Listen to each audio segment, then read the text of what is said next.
One thing I really love about Fridays is the fact that you get to relax a little. If on Monday you are wearing suit and tie, on Friday you get to wear native, or you get to wear polos and jean trousers or something, and your sneakers, and you're off to work.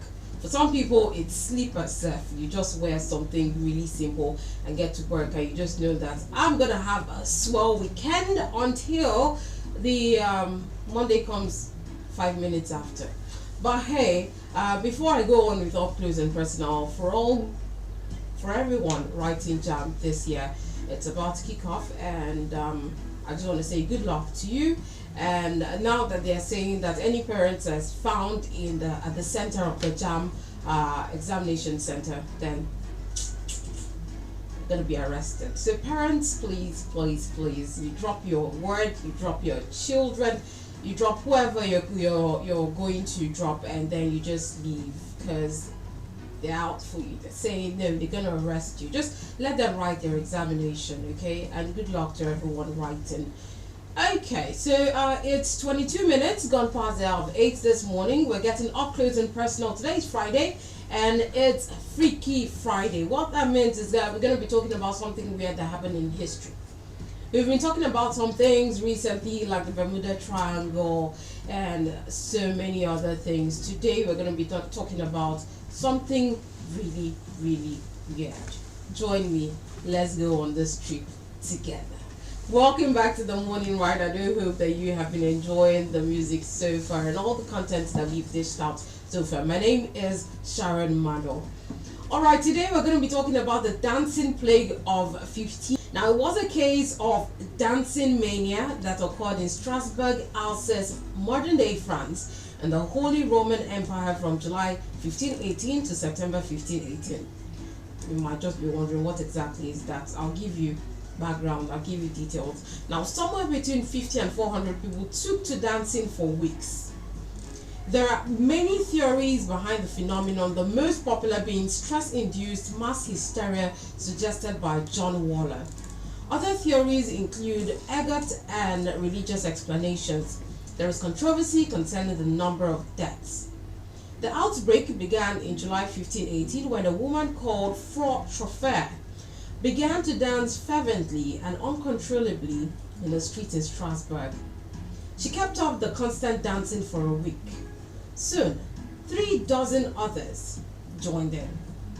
By August, the dancing plague had claimed 400 victims. Dancers were beginning to collapse. It is said some even died from a stroke or heart attack. No one knew what caused this reaction, which meant no one understood how to remedy it. By early September, the outbreak began to subside when the dancers were sent to a mountain shrine to pray for absolution. Historical documents, including physician notes, cathedral sermons, local and regional chronicles, and even notes issued by the Strasbourg City Council, are clear that the victims danced. It is not known why. Historical sources agree that there was an outbreak of dancing after a single woman started dancing, and the dancing did not seem to die down.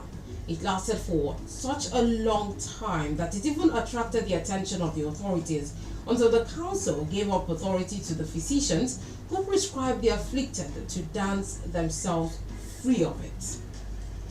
There are claims that guild halls were refurbished to accommodate the dancing, as well as musicians and strong people to help keep those dancing with the dancing mania to stay upright, dealing with the dancing mania to stay upright. This backfired, and the council was forced to ban public dancing as people danced in fear.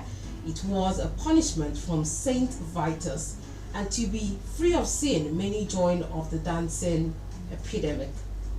The council went as far as to ban music as well. Those who danced were then ordered to go to the shrine of Saint Vitus, wore red shoes that were sprinkled with holy water, and had painted crosses on the tops and soles.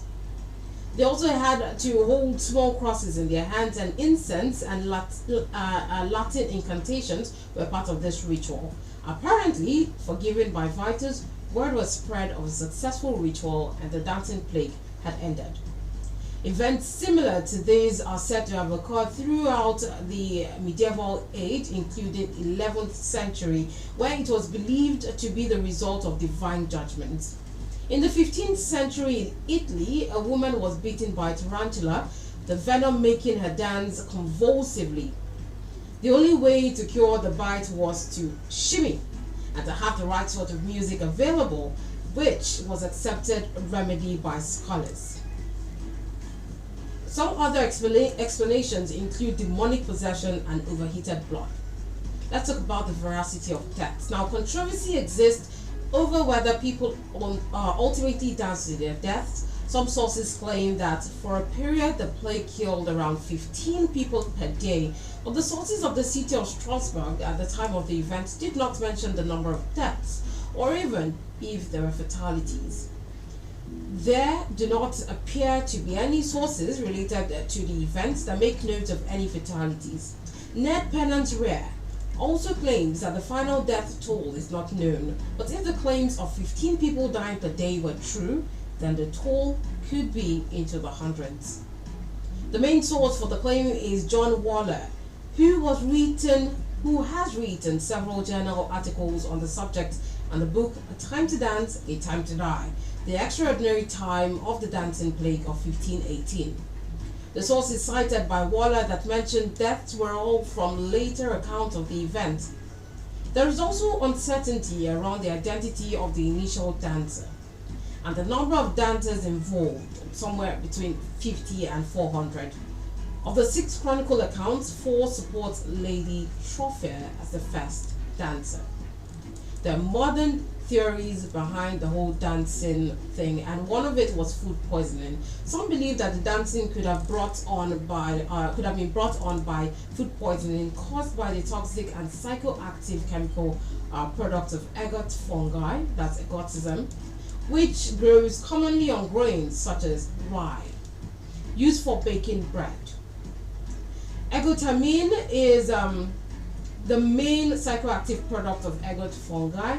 It is structurally related to the drug lysergic acid and is the substance from which LSD-25 was originally synthesized.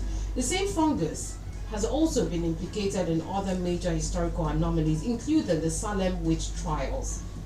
In The Lancet, John Waller argues that this theory does not seem tenable, since it is unlikely that those poisoned by ergot could have danced for days at a time, nor would have so many people have reacted to its psychotropic chemicals in the same way. The ergotism theory also fails to explain why almost every outbreak occurred somewhere along the Rhine and Moselle rivers, areas linked by water but with quite different climates and crops. Some of the theory was stress-induced mass hysteria. This could have been an example of fully developed cases of psychogenic movement disorder happening in mass hysteria or mass psychogenic illness, which involves many individuals suddenly exhibiting the same bizarre behavior. The behavior spreads rapidly and broadly in an epidemic pattern. This kind of comportment could have been caused by elevated levels of psychological stress caused by the ruthless years. Even by the rough standards of the early modern period, the people of Alsace were suffering. Waller speculates that the dancing was stress-induced psychosis on a mass level, since the region where the people danced was riddled with starvation and disease, and the inhabitants tended to be superstitious. 7 other cases of dancing plague were reported in the same region during the medieval era. This psychogenic illness could have created a chorea, from the Greek word chorea, meaning to dance, a situation comprising random and intricate unintentional movements that flit from body part to body part. Diverse choreas were labeled in the Middle Ages, referring to the independent epidemics of dancing mania that happened in Central Europe, particularly at the time of the plague. So that's one weird thing that happened, in 1915, from July to September, where we had 50 to 500 people dancing on the streets for no just reason. And up till now, there are still, some theories coming up now and then about what really made them to, dance for that long. Imagine me dancing from July to September, July, August, September. Wow, that was a lot. Whatever made them do that was definitely strong. All right, that's it on Freaky Friday. But before I go, today is a birthday to a friend, a colleague, a brother, partner in crime. I'm going to stop with the accolades now. Today is Ricky Banger's birthday, and I'd just like to be the first to wish him on air happy birthday, and I wish him all the best as he grows in wisdom, in love, in strength, that he's able to fulfill all that God has brought him to earth to fulfill, and his paths are ordered by the Lord, and he will continue to do great things and soar like an eagle. God bless you, Ricky Banger.